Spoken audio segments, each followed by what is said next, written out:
Tout ce qui concerne Israël est faux.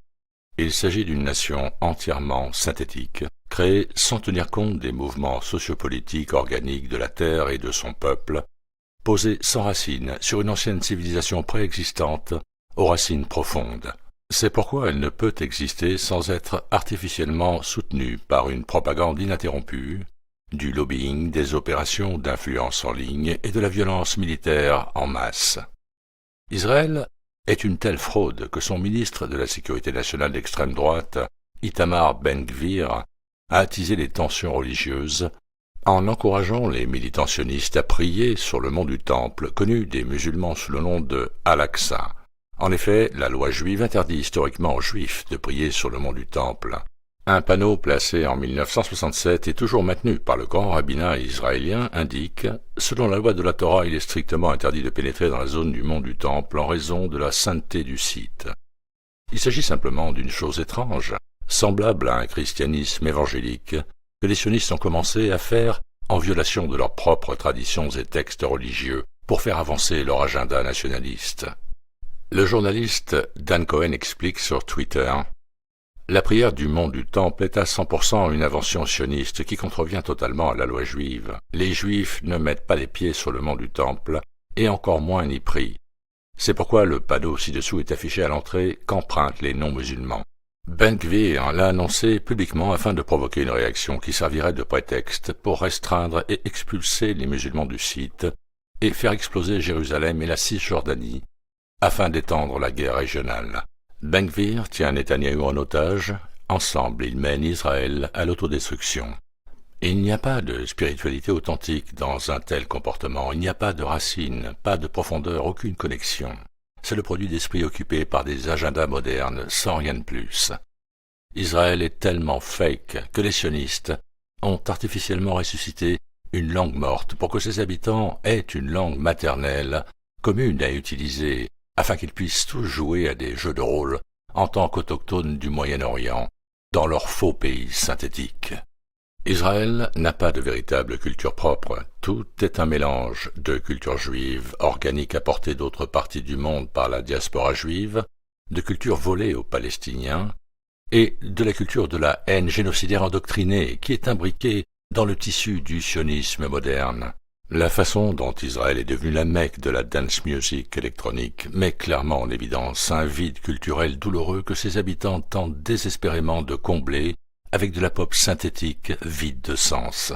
Même le soutien international à Israël est factice, c'est du faussement populaire fabriqué, qui doit être imposé de haut en bas, parce qu'il ne viendrait à l'esprit de personne qu'Israël est quelque chose qu'il faut soutenir. Le lobby israélien, dont l'influence est phénoménale, est utilisé pour faire avancer la politique étrangère pro-israélienne dans les puissants gouvernements occidentaux, comme Washington et Londres, je rajoute Paris bien sûr. Pas plus tard qu'hier, le représentant américain Thomas Massie a déclaré à Tucker Carlson que tous les républicains du Congrès, à l'exception de lui-même, ont un représentant de l'AIPAC qui leur est assigné et avec lequel ils sont en communication constante, et qu'il décrit comme fonctionnant comme votre babysitter en ce qui concerne l'élaboration des lois sur le sujet d'Israël.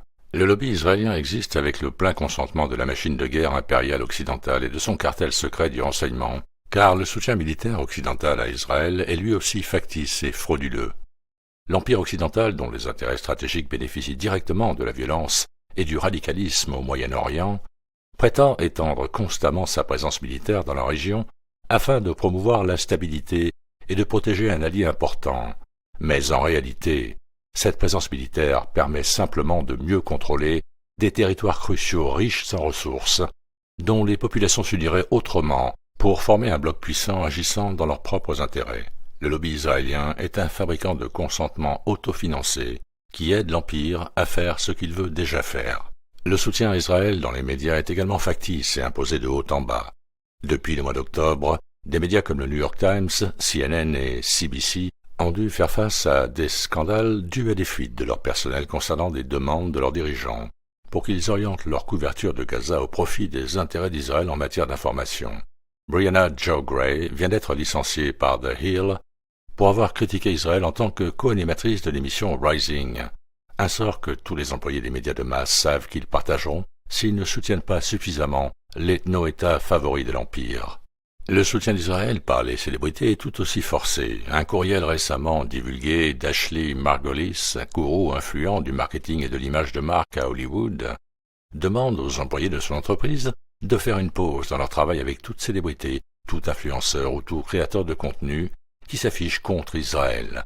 Comme nous l'avons évoqué récemment, les célébrités sont aussi naturellement dissuadées de critiquer tout aspect de l'empire occidental par le fait que leur statut dépend de personnes riches, dont la richesse est fondée sur le statu quo impérial. Le soutien à Israël sur les médias sociaux est également notoirement factice. Depuis des années, Israël est un pionnier dans l'utilisation de trolls sur les médias sociaux pour déferler sur les critiques d'Israël et promouvoir des agendas tels que l'affaiblissement du mouvement de boycott BDS. Après le début de l'attaque de Gaza, Israël a dépensé des millions en relations publiques par le biais de publicités sur YouTube, Instagram et Facebook. Et le New York Times vient de confirmer des rapports antérieurs selon lesquels Israël a ciblé des législateurs américains avec de faux comptes de médias sociaux pour influencer leur prise de décision sur Israël. En vérité, personne ne soutient réellement Israël de manière organique. S'ils ne le soutiennent pas parce que leurs lobbyistes et leurs employeurs leur ont dit de le faire, ils le soutiennent parce que c'est ce que leur ont dit de soutenir les dirigeants de leurs idéologies politiques stupides comme le sionisme, le libéralisme, le conservatisme, ce qui revient à dire le judaïsme, ou les dirigeants de leur religion tout aussi stupides comme le fondamentalisme chrétien. C'est toujours quelque chose qui est imposé aux gens du haut vers le bas, plutôt que de surgir de l'intérieur, en raison de leurs propres intérêts et idéaux naturels. Israël n'est pas un pays, c'est une sorte de faux décor de cinéma, un décor de cinéma dont les pièces ne tiennent même pas debout, si bien que les gens courent en permanence dans un état de construction constante, essayant d'étayer et de clouer les éléments, se démenant pour ramasser ce qui tombe, et faisant tourner le décor pour qu'il ressemble à de vrais bâtiments devant la caméra. Sans cette agitation constante de propagande, de lobbying, d'opérations d'influence en ligne et de violences militaires en masse ininterrompues, tout le décor du film s'écroulerait, et les gens verraient tous les membres de l'équipe de tournage, les acteurs et les caméras pour ce qu'ils sont.